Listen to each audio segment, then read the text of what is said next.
Bienvenidos, hoy es día 8 y como cada día 8, todos los meses tenemos a una invitada especial para hablar con una gran mujer del mundo de la cultura y en este caso además del mundo de la música. Hoy tenemos a Rosa María Lorenzo Cuesta, que es una gran emprendedora, porque ahora veréis esto de emprendedora y emprendedora, ya veremos por qué, porque tiene su proyecto, pero esto de gran, porque es que se lo gana con mayúsculas. Primero, darte la bienvenida, Rosa María, ¿qué tal? ¿Cómo estás? Hola, María José, muchas gracias por invitarme. Muy bien. Encantada de que estés aquí, porque ya sabemos que nosotras nos conocimos, como algunas de las nuevas amistades que he hecho, nos conocimos a través de Clubhouse. ¿Te Sí, acuerdas? sí, Que yo no, efectivamente. ¿tú sigues en Clubhouse? Yo entro muy de vez en cuando. Cuando cayó Instagram entré. Ah, mira, porque es que nos dio, cuando empezamos, nos dio fuerte, ¿eh? Yo estaba a todas horas, ¿eh? Era una cosa, en casa estaban hasta las narices ya, porque no podían hablar, porque siempre estaba yo en Clubhouse y no sabían cuándo iba a hablar, era un poco rollo esto, ¿eh? Sí, Pero, sí. ¿ves? Lo bueno que tiene es que hicimos un grupillo de músicos que estábamos por allí Sí. y un grupillo pues nos conocimos y bueno, pues ha salido una bonita amistad que nos vamos siguiendo a través de Instagram. En la descripción del vídeo tendréis también el enlace para que podáis seguir a Rosa María Lorenzo en su cuenta de Instagram, que se llama Play Suzuki. Ahora veremos esto de Play Suzuki qué es. Y vaya, que así la podéis seguir y podéis ver todas las cosas que publica, que además son muchas y muy interesantes. Te he traído aquí para que otra vez dar visibilidad a las mujeres, no solo que se quede esto no solo en el día 8 de marzo, sino todos, por lo menos todos los días 8 de cada mes. Y quiero que nos cuentes a qué te dedicas y cómo has llegado hasta donde estás ahora, porque veo que de fondo tienes unas notas musicales por ahí que se ven. Sí. ¿Dónde estás? ¿Estás en casa o dónde estás? No, estoy en mi estudio. Mm. Cuéntanos, ¿qué es este estudio? Sí, estoy en mi estudio Suzuki, que como bien has dicho se llama Play Suzuki, que está en Salamanca. Yo soy de aquí y bueno, me fui a trabajar fuera y con el tiempo regresé a mi casa y estoy aquí en mi ciudad aportando, bueno, mi granito de arena a la cultura de Salamanca. Tú estudiaste viola, tú eres viola, Mm. estudiaste viola y te especializaste en pedagogía. ¿Cómo llegaste hasta ahí? Es decir, cuando estudiabas viola, ¿cómo al final descubriste que tu pasión era enseñar? Vale, yo estudié, hice aquí mi grado profesional, el superior también lo empecé aquí y más tarde lo terminé en Galicia.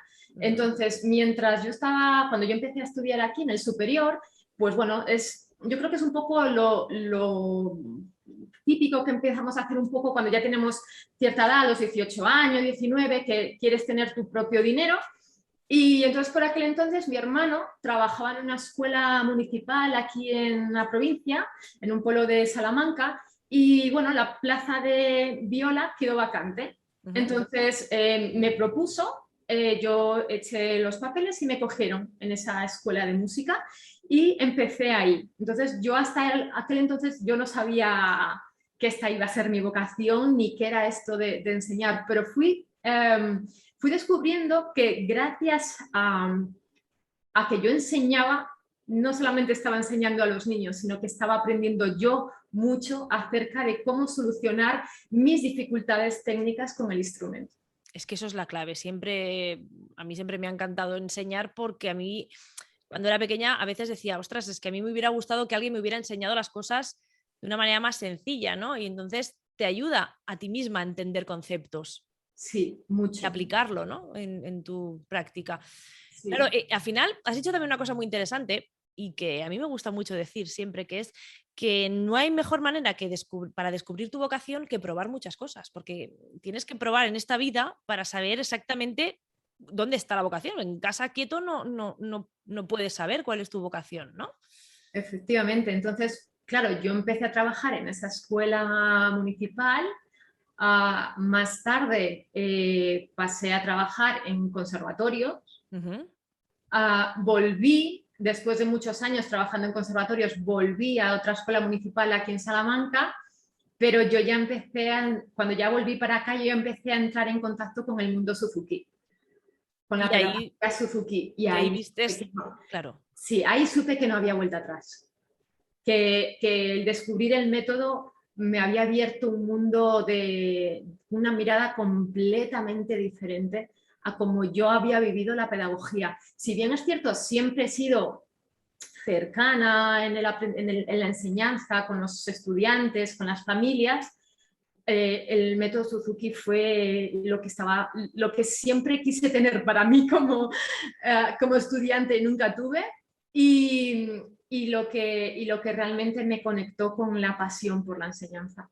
Claro, es que supongo que dices, es que siempre he sido más cercana, ¿no? Siempre he sido una manera de enseñar. Es que al final conectaste con el método Suzuki porque supongo que habría valores, ¿no? Que resuenan y que ya estaban allí. Entonces, si tú eres de una manera, pues al final, cuando ves este sistema. Entonces, cuéntanos, para los que no saben qué es esto del método Suzuki, cuéntanos un poco en qué consiste, cuáles son las peculiaridades o por qué es, de hecho, famoso es porque muchísima gente conoce o tiene amigos o familiares, sobre todo niños pequeños, ¿no?, que han empezado a estudiar con el método Suzuki. Cuéntanos en qué consiste y qué diferencias hay con el método tradicional, por ejemplo, de conservatorios. Vamos a ver, conocido es El Amelia. nombre, conocido es el nombre, ¿verdad? Sí, Pero sí. no de qué va. Claro, efectivamente, el profundizar, el saber realmente que el método Suzuki no es tanto un método, sino una filosofía de vida, eso no es tan conocido, ¿vale? Entonces, pues bueno, el método Suzuki surge pues a través de un pedagogo que se llamaba Shinichi Suzuki, que nació en 1898 en Nagoya, en Japón. Y él, pues bueno, pues fue hijo de fabricantes de violines, entonces siempre estuvo muy cercano a lo que es la música clásica, la música del violín, ¿no? A la sonoridad del violín.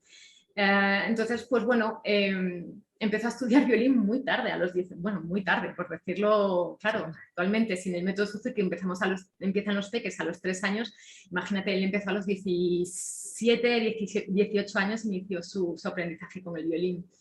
Y bueno, la característica del método es que él descubrió el método a través de darse cuenta que los niños pueden aprender a hablar su lengua materna de una forma muy natural, gracias a que tienen un entorno rico en palabras, ¿vale? Entonces, cuando él descubrió esto, se dio cuenta de cómo los niños de su país podían hablar dialectos tan complejos como los que existen, él dijo que tendría que haber una fórmula igual para poder aprender a tocar un instrumento. Y de ahí es que surgió su método Suzuki, ¿vale? Que lo llaman también el método de la lengua materna o el método del entorno, ¿vale? Porque lo que hacen los niños es rodearse de un entorno rico en música, en buena música, ¿no? Entonces, cuando tú proporcionas todo este entorno, los niños escuchan la música que van a tocar después. ¿Vale? Entonces, claro, ¿qué hace que un niño pueda hablar su lengua materna? Que esté en contacto siempre con este tipo, claro, con esa lengua y que sea su día a día, ¿no? Efectivamente. Y entonces, por ejemplo, ahí supongo que tu niño será bilingüe. Sí, sí, Porque tal habla cual. catalán y habla castellano, ¿no? Entonces es Aprende porque, ya las palabras de manera bilingüe, sí, sí. efectivamente, entonces le estás rodeando de un ambiente muy rico, todavía más rico, ¿vale? Porque va a aprender a hablar 2 idiomas, ¿vale? Entonces, esta es la magia del método, que los niños aprenden primero a través de la escucha, aprenden de la misma manera que se aprende la lengua materna. No les pones ya de repente las letras y que las Claro, es que eso es una cosa que tú y yo nos hemos educado en este sistema y mucha gente de la que nos ha visto, de la que nos está viendo, vaya, se ha educado en este sistema de aprender solfeo, pero sin cantar. Yo me acuerdo que hacíamos clases de solfear las notas sin entonarlas. Do, re, mi. O sea, es como si ahora nos ponemos no le encuentro ni símil en la lengua, ¿no? Sí. Es decir, no se puede aprender a escribir ni a leer antes que hablar. Sí, y yo no sé, cuando yo aprendí primero, hice 3 años de lenguaje musical Sí, sí, para sí. poder acceder Al al instrumento. instrumento. Entonces, claro, muchos niños se quedaban en el camino porque no le veían utilidad alguna, ¿no? Nada, Entonces, esto es nada. completamente diferente. Los niños empiezan a tocar el instrumento sin ponerles una partitura delante y sacan todo de oído, Claro. todo de Pero oído. es que es como tendríamos que aprender a hablar, es exactamente lo mismo. Exacto, Bueno, es como exacto. lo hacemos, vaya. Es como lo Yo para hacemos. enseñarle al niño a hablar no le enseño lo que me está diciendo en el escrito. Le digo, mira, Efectivamente, dime hola, ¿no? Me efectivamente. dice Y hola porque ojo, me saluda. claro, y ojo, esto no quiere decir que los niños no tengan ningún contacto con lo que es la música, las La partituras, grafía, claro, la claro, grafía. Eso está allí, ¿vale? claro, Porque claro. los niños van por la calle, cuando ya tienen esa inquietud que están aprendiendo a leer en el cole, van fijándose, ¿no? Y Sí. ven los Bueno, carteles. y ya mismo, ya pequeños, ¿eh? El mío ya ve las Efectivamente, letras y ya las reconoce, dice algunas letras, la O la conoce y tal. Entonces, ya tiene curiosidad, pero obviamente no asocia, ¿no? No están aún vinculando, pero sí que lo conozcan, ¿no? Que les claro, suene. pero eso está ahí. De hecho, por ejemplo, aquí los niños vienen y están los libros de Suzuki en el Bueno, atril. aquí tienes las notas detrás. Efectivamente, aquí están las notas. Entonces, no se les priva de esa lectura o de ese contacto con la música, con la grafía. Al contrario, ¿no? Pero claro, es importante que ellos aprendan a desarrollar primero las capacidades auditivas Claro. para que después puedan acceder, cuando ya todo esté puesto, ¿no? En el sitio, ¿no? Que la capacidad auditiva esté desarrollada, tu capacidad de sujeción del arco, del instrumento, que esté todo en el sitio para que cuando tengas que ponerte a leer, de repente no tengas que hacer nada más que simplemente leer y llevarlo a cabo con el instrumento, ¿no? Déjame que te pregunte, porque el tema del método Suzuki podríamos hacer casi otro directo solo hablando de cómo funciona a nivel pedagógico, porque es muy interesante. El día que me ponga a hacer algún proyecto de hablar de pedagogías, pues obviamente tienes que venir a explicarnos esto. Pero hoy déjame que te pregunte un poco más y que vayamos un poco más por tu rama emprendedora en este proyecto. Es decir, tú descubres el método Suzuki, ves que es donde quieres ubicarte a la hora de enseñar, pero obviamente, supongo que habrá ahí un poco de conflicto y de choque de intereses, ves que esto con el sistema de estar en un conservatorio no casa mucho. Entonces supongo que te ves la necesidad de poder explotar este potencial en otro lugar. Y aquí es donde entra el punto de emprendedora, ¿no? Porque al final tienes que emprender este proyecto con cara y ojos, es decir, de una manera física, en algún lugar.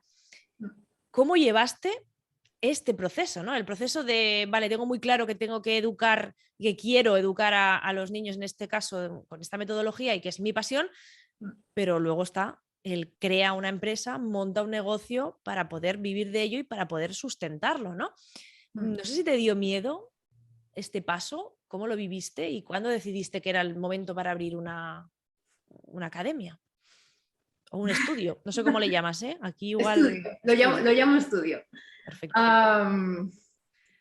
Pues fue todo un viaje. Claro.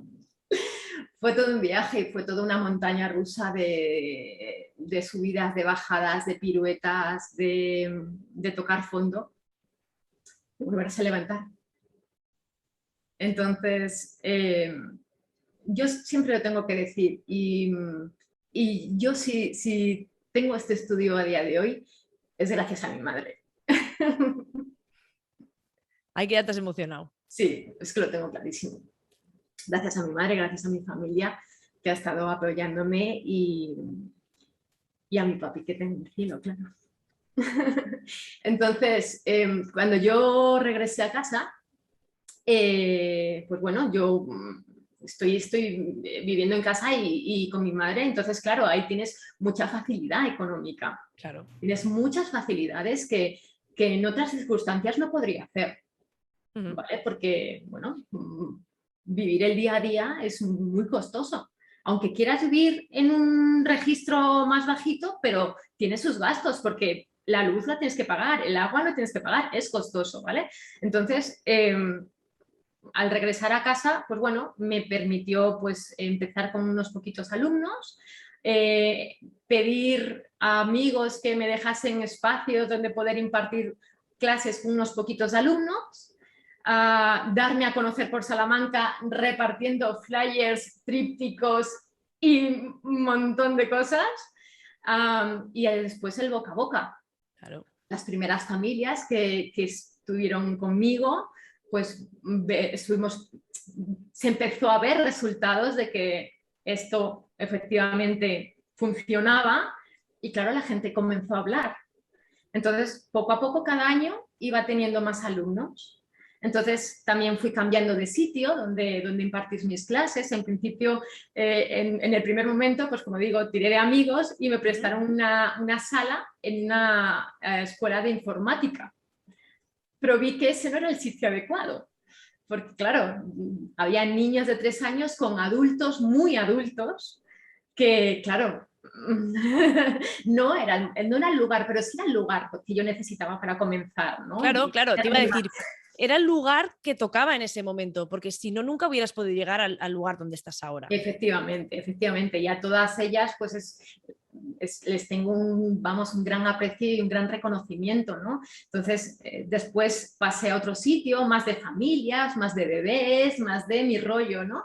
Pero claro, te das cuenta que efectivamente donde mejor está uno es en su casa. En su propio espacio. Efectivamente. Entonces, pues bueno, pues allá por el 19, a finales del 19, noviembre del 19... El mejor momento, del mundo. Nos ponemos a buscar, gracias a ayudar con mi madre, ¿no? Buscamos inmobiliarias y demás. Y mi madre encuentra el local perfecto. Un local luminoso, en un lugar súper bonito, al lado del puente romano de Salamanca. Y nada, lo alquilamos, ¿vale? Con todas las dificultades que hubo también para alquilarlo. Sí, pero, a ver, ¿qué puede pasar para que salga esto mal? A ver, ¿en finales del 2019? Nada. Nada, estaba todo viento en popa, a toda vela. ¿Qué va a pasar? Así que nada, comenzamos las obras porque el local había que prepararlo, porque todo esto estaba abierto, o sea, no había nada, ¿vale? Había que acondicionarlo, había que insonorizarlo, había que sonorizarlo, había que crear las aulas, todo. Y ya, así como por marzo del 2020, más o menos, un fin de semana... ¿El del 14-15? Justo, oye, ¿qué ojo has tenido? Sí, me acuerdo de ese fin de semana porque nos confinaron, pero vaya, no por nada más. Pues justamente ese fin de semana me hacen así con las llaves y me dicen, toma, ya puedes entrar a vivir, pero ahora coges y te vas a casita.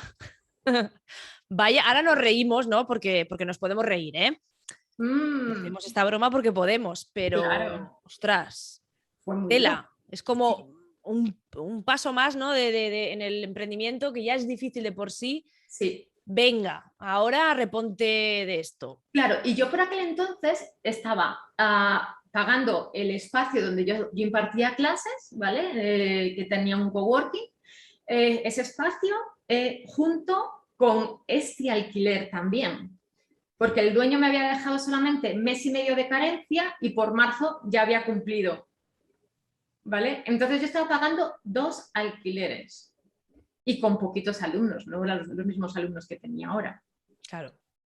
¿Sabes? Entonces, bueno, fue un momento pues también de tomar decisiones, de decir, dejo aquí uno, sigo con esto está cerrado y la verdad que sí que, o sea, algo que sí que hice, gracias a que me llevo bien con las nuevas tecnologías, bueno, nuevas, con las tecnologías, etcétera, mi respuesta ante esto fue inmediata. Yo el lunes ya estaba dando clase por Zoom. Claro. Es que no había otra, Rapidísimo.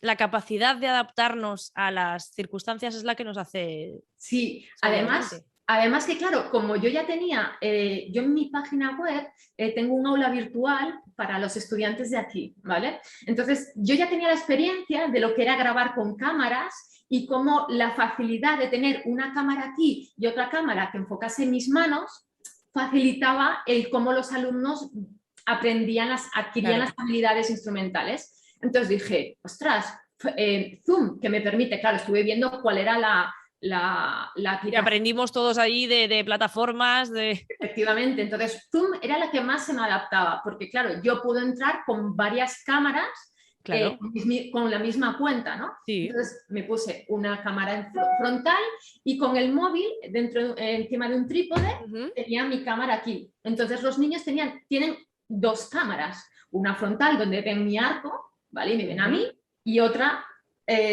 sobre mi mano. Entonces es mucho más fácil. Claro. Porque si solamente tienes una, o te acercas, o te mueves, o te giras, o tienes que hacer No, claro, las algo posibilidades para son que te muchas. puedan ver aquí, ¿no? Entonces, al tener solamente esa cámara sobre tu mano, es mucho más fácil. Y además que los niños aprenden muy bien así. Es la manera en la que los niños Suzuki aprenden, ¿no? A través de la imitación. Entonces, si no me ven bien, la imitación iba a ser un poco difícil. Entonces, ¿qué pasó? Que otro de los puntos súper potentes del método Suzuki, hablando del método Suzuki y de lo que es estas dificultades, ¿no? Es que los padres son el punto clave para el aprendizaje. Los Claro. padres están dentro del aula. Pues ahí en la pandemia lo tenías perfecto, Claro, porque tenían que estar con ellos ahí en casa. Era el claro, momento, ¿no? pero desde aquí mi reconocimiento a todos los padres en general, ¿no? O sea, dentro de la pandemia a todos los padres. Pero, claro, especial reconocimiento a los padres de mi estudio que lo hicieron, vamos, de 10, no, de 20, de 50, de 100. O sea, fue chapo, chapo, lo hicieron súper bien porque no es lo mismo estar aquí en presencial en el que ellos, por supuesto, están presentes, están tomando sus notas, están muy pendientes de cómo trabajar después ellos en casa, pero yo les estoy recolocando, les pongo aquí, les digo allá, es otra cosa. Y por cámara, uff. Y que no solo fueron las clases del método Suzuki, que es que, madre mía, ¿no? Todo lo que con las clases del cole Claro. tuvieron que lidiar, ¿no? Claro, y entonces por aquel entonces, claro, con el tema de las cámaras, las familias de instrumentos sí que se mantuvieron, pero las que sufrieron mucho fueron las clases de estimulación temprana con Claro, bebés. ahí sí. Lógico, Sí, lógico. porque claro, yo ahí intenté hacer cosas, pero es verdad que por un lado no podemos estar diciendo que no les podemos acercar a pantallas y por el otro hacerle las clases a través de una pantalla, porque es No, que eso ahí fue... ya choca, ¿no? Entonces, Sí. Sí, eso fue muy duro porque semana a semana se me iban cayendo familias. Y yo tenía cuatro grupos de estimulación temprana de 8 familias cada uno. claro. Entonces, semana a semana se iban cayendo y es que era lógico. Yo hablé con una mamá que me empezó a decir que su niña de año y medio empezó a tener ataques de histeria, de ira, de reactivos, porque quería la pantalla. Claro, es que fue muy duro. Y esto no podía ser, no podía ser. Entonces, en ese momento eso sí que se resintió y claro, es duro porque tienes que seguir pagando cosas. Sí, sí. ¿Y a partir de cuándo pudiste otra vez volver a retomar las actividades presenciales? Porque ya sabes que como en cada región fue todo una historia diferente, Todo ese curso todo el curso. estuve en casa. De hecho, los conciertos lo mismo.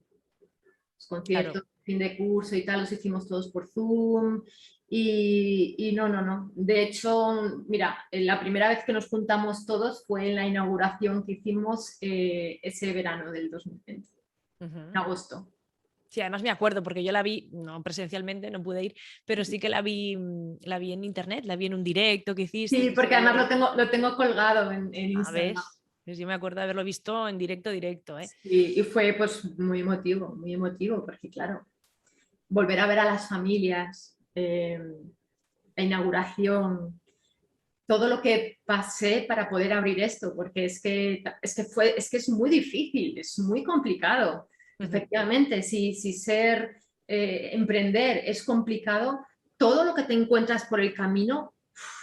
Claro, es que muchas veces tenemos asociado la imagen o la idea de profesor de música, si queremos ponerle esa etiqueta, vaya, educador, pedagogo, al ámbito público o al ámbito privado, pero de una empresa, de una institución ya creada, cuando lo acercamos, ¿no? al punto de vista de emprendedor, del autónomo, del mismo que tiene que emprender este proyecto, Mm. Es muy complicado, claro, porque además tema de ayudas, tema de proyectos, es muy Sí, difícil llevarlo a cabo, ¿eh? sí, yo Pero, estuve a punto de no poder abrirlo. claro, pero ahora que ya estás abierta, ya tienes tu local fantástico, pues en tu estudio cada vez tienes más y más gente.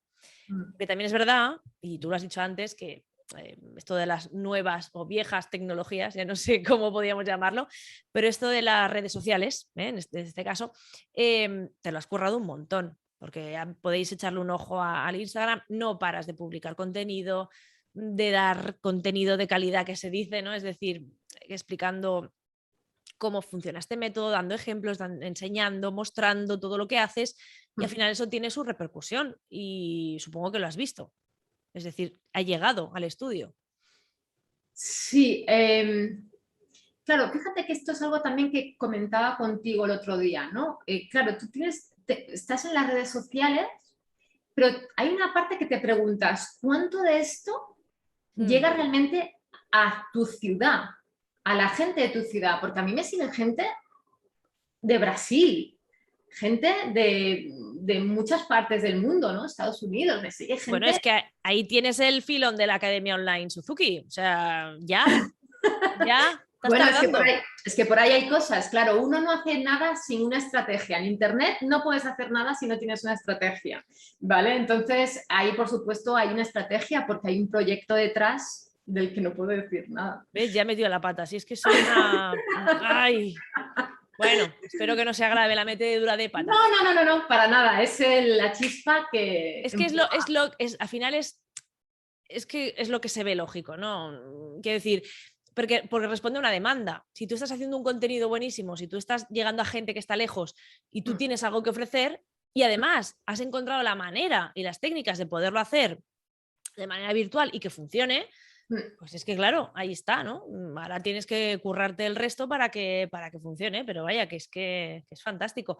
Pero sí que es verdad que el llegar también a gente de tu ciudad es la parte complicada, ¿no? Que decíamos.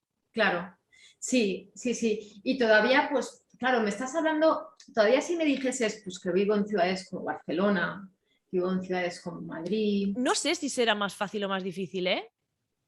No, me refiero a lo que es la apertura, ¿no? Bueno, que el acceso a la importancia que le damos al aprendizaje musical Sí, puede ser. no es tan abierto en unas ciudades que en otras, ¿no?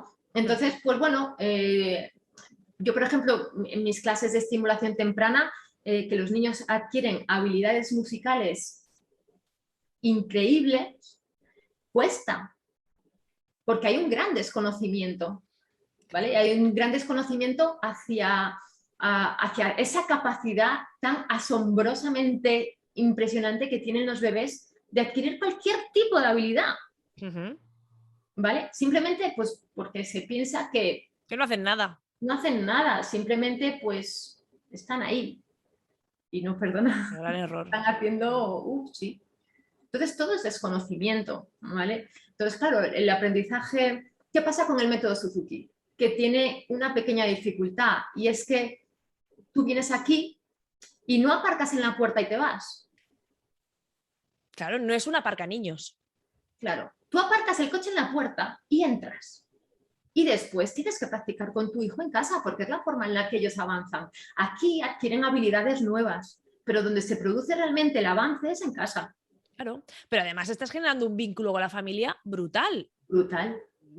Entonces, Brutal. De hecho, aquí tengo el árbol, ¿verdad? el árbol de la pertenencia donde están las fotos de las familias que pertenecen y han pertenecido y seguirán perteneciendo al estudio.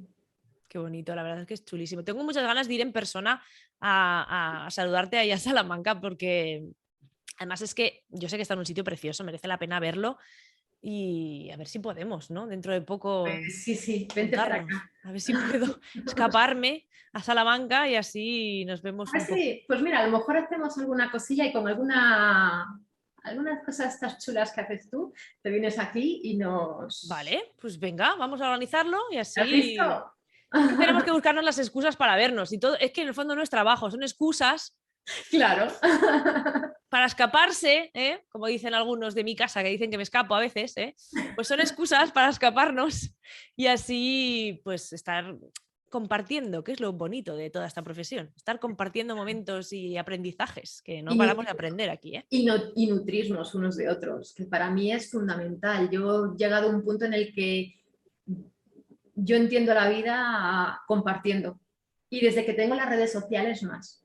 Uh-huh. ¿Sabes? Antes como que me decían, yo siempre escuchaba, ¿no? No, esto no lo digas por ahí, porque después te lo copian. Ah, bueno, a mí eso me lo han preguntado muchas veces también, ¿Tienes miedo de que te copien? Pueden copiar una cosa que acabo de hacer, pero lo que estoy pensando para mañana no me lo pueden. O sea, ¿Y cómo lo vas a hacer tú y cómo lo vas a transmitir tú? Nadie lo va a poder hacer, no, nadie. porque tú eres única, tú eres tú. O sea, yo aunque sea profesora Suzuki, es mi manera de ser profesora Suzuki, es mi forma de dar clase. Y nadie puede imitarme, ni yo puedo imitar a otros. Hay auténticos cracks dentro de la pedagogía Suzuki, como por ejemplo Kun Renz, que en el ámbito Suzuki yo creo que no hay persona que no lo conozca. Es magia. Ver dar clase a esa persona, a ese profesor, es pura magia, porque de repente es un clown. Entonces todos los niños Claro, los es, atrapa. los Es que es una atrapa energía, ¿no? y tú no puedes hacer lo mismo que él porque tú no eres Kun Renz. Tienes otras cualidades y ahí está el punto, que tú sepas cuál es tu fuerza para poder llevarlo al aula. Te quería preguntar también, porque tenemos que ponernos también reivindicativas con este tema, ya que estamos en un 8M, aunque sea 8O, estamos a 8 de octubre, ¿no? Pero ya sabemos que estamos en el día 8M. Hablando de, profundizando un poco en el método Suzuki, hablábamos de que, claro, los valores que tiene este método son muy interesantes porque trabajan y cuidan al niño como individuo, sin hacer distinción entre niño, niña, sin distinción de géneros y siempre sacando lo mejor del niño. Es decir, es una educación como ideal, ¿no? Pero luego, claro, obviamente la sociedad, luego llegas al Corte Inglés que digo yo y está el pasillo de los juguetes de niña y el pasillo de los juguetes de niño. Entonces, por mucho que hagas, luego llegas a toparte con todo esto, ¿no? Y aún hay que trabajar muchísimas cosas. Yo pensaba en que, claro, el método Suzuki es un método que está muy pensado, que está, ya comentabas, ¿no? Hace mucho tiempo, que está muy estructurado, pero pensaba si existe cabida a la innovación, sobre todo para el añadir elementos de género que nos puedan ayudar, ¿no? A crear esta sociedad un poco más igualitaria. No sé si, por ejemplo, tema de obras de compositoras nuevas o pedagogas que trabajen en este campo y que vayan aportando innovaciones dentro de lo que es un método que ya está establecido. ¿Cómo está este aspecto? Sí, claro, vamos a ver. Sí que es cierto que es lo que tú me dices, o sea, lo que estabas comentando, ¿no? Que el método Suzuki es un método muy cerrado en el sentido de que el repertorio que los niños aprenden a tocar se toca aquí, en Japón, en Alemania y en todas partes del mundo. Todos los niños Suzuki aprenden las mismas piezas dentro del mismo instrumento, ¿vale? Cada instrumento tiene sus piezas y entonces ese repertorio, pues digamos que está cerrado y es muy complejo modificarlo. Pero sí podemos acceder a un repertorio extra, ¿vale? Que nos permite pues tocar piezas de compositoras. Por ejemplo, mi profesora Suzuki es profesora y además es compositora, con lo cual ha compuesto muchas piezas para incluir dentro del repertorio de, por ejemplo, las clases de grupo o cosas así, para hacerlo más cercano, más actual también. Y entonces te quiero decir que, por supuesto, tenemos esa posibilidad de acceder a un repertorio de, pues eso, de mujeres. Jane Nelson también, por ejemplo, podemos coger obras de ella, una pedagoga igual también, que ha dedicado parte de su carrera profesional a componer para edades tempranas, ¿no? Claro, es que yo creo que al final es una cuestión también de que no deja de ser nuestra responsabilidad como sociedad, ¿no? El poner nuestro granito de arena en aquel ámbito donde nosotros estemos, ¿no? Obviamente, aparte de los valores que tiene cada uno a la hora de ejercer su profesión, que eso ahí está y al final lo marcas, Claro, es que, perdóname, perdón que te diga una puntualización, es que, claro, el método que creó Shinichi Suzuki ya parte de la idea de que todos los niños pueden. Claro, claro. O sea, Es no, empoderador ya de por sí. efectivamente, ¿sabes? Ya no hay ni siquiera esa cosa que a nosotros nos decían bueno, es que no vales para esto. Imagínate, eso es Es que es una frase prohibida. impensable. Es que es impensable, es que simplemente es una cuestión de que cada niño tiene su ritmo. Y cuando tú te adaptas como maestro a ese ritmo, es maravilloso y es mágico todo lo que descubres. Claro, es que partiendo de esa base, ¿no? Al final es lo que tendría que ser de manera natural, pero que muchas veces, como no ha sido así, cuando no es empoderador, Claro. pesa casi siempre sobre las mujeres, pero cuando un método es Mm. que te empodera, al final adquiere que las chicas también, las niñas, puedan verse capaces de ser pedagogas, de ser compositoras, de ser directoras y de ser lo que se propongan, ¿no? En la vida. Justo, por supuesto, por supuestísimo, vamos, clarísimo. O empresarias de éxito, emprendedoras como tú que has lanzado este proyecto, que encima en medio de la pandemia tienes otro batacazo y te vienes arriba y vuelves a... Es decir, este carácter, ¿no? De supermujer que quería yo traer aquí en estas conversaciones, porque creo que no solo el día 8M se tiene que hablar de mujeres que hacen grandes cosas, ¿no? Sino siempre que podamos. O sea Sí, que sí, sí. ha No sido sé un si soy placer, ¿eh? una supermujer, pero bueno, Pero lo aquí estamos. intentas Aquí cada estamos, día. aportando nuestro mejor talante y lo mejor que podemos a, bueno, pues es que al final es lo que decimos, que cuando te apasiona lo que haces, Sí, pero yo no quiero quitarle mérito a eso tampoco. Es decir, porque muchas veces yo también lo he dicho, ¿eh? No, es que no, como que no tiene mérito porque como es mi pasión, no tiene. pero tiene mérito. Es decir, porque al final tener una pasión es mérito de muchas cosas. Una de ellas, haber descubierto la pasión, Claro, ¿no? efectivamente. Ahí Haberla está. descubierto supone, y es mérito no solo individual, sino que es mérito, también tenemos que hacer ese homenaje a los padres, ¿no? Claro. Porque si los padres no nos hubieran dado la posibilidad de probar cosas en la vida, no hubiéramos descubierto nuestro talento o Ahí aquello en está. lo que somos felices. Mm. Entonces, Y ahí es que le has dado la justo gracia. en el punto, ¿no? De que es muy difícil encontrar cuál es tu camino. Yo me pasé mucho tiempo sin saber cuál era mi camino, Uh-huh. Claro, porque también estaba en la sombra. pero no te quedaste quieta, hiciste cosas, fuiste No, claro, proactiva en esa búsqueda. Entonces, por claro, eso digo claro. que, ostras, por eso, que se tiene que poner en Sí, valor. efectivamente, efectivamente. Pero bueno, pero es lo que te digo, que una cosa no quita la otra. El hecho de que, por supuesto, sea tu pasión y que lo hagas con esa fuerza que te da el apasionamiento, pues no quiere decir que no cueste, porque costar cuesta. Esto es como al final, como el iceberg. ¿Sabes? O sea, que donde tú puedes ver solamente este trocito de iceberg, abajo hay una profundidad impresionante, ¿sabes? Además, y de crecimiento personal también, ¿no? Total. Pues nada, no te quiero robar más tiempo, porque además sé que tienes ahora muchos proyectos y además tenemos vida fuera de las Fuera de... pantallas, ¿no? Tenemos que poder decirlo, tenemos vida fuera de las pantallas. Simplemente te quería dar las gracias porque ha sido un placer enorme compartir un rato de charla contigo. Será más placer en persona, eso ya lo he dicho antes, o sea que pronto tendremos que organizarlo. Y pues nada, muchas gracias a todos por seguirnos también. Espero que os haya gustado la entrevista, que yo creo que sí, es un caramelito. Y nos veremos en un mes, cuando sea 8 de noviembre, para hablar con otra gran mujer del mundo de la cultura para que nos cuente su proyecto de vida, su proyecto de trabajo, de emprendeduría y que conozcamos a más mujeres. Muchísimas gracias, Rosa María. Un abrazo. Muchas gracias, María José, por invitarme. Ha sido un auténtico placer y nada, gracias a los que nos van a escuchar después. Un abrazo. Chao. Chao.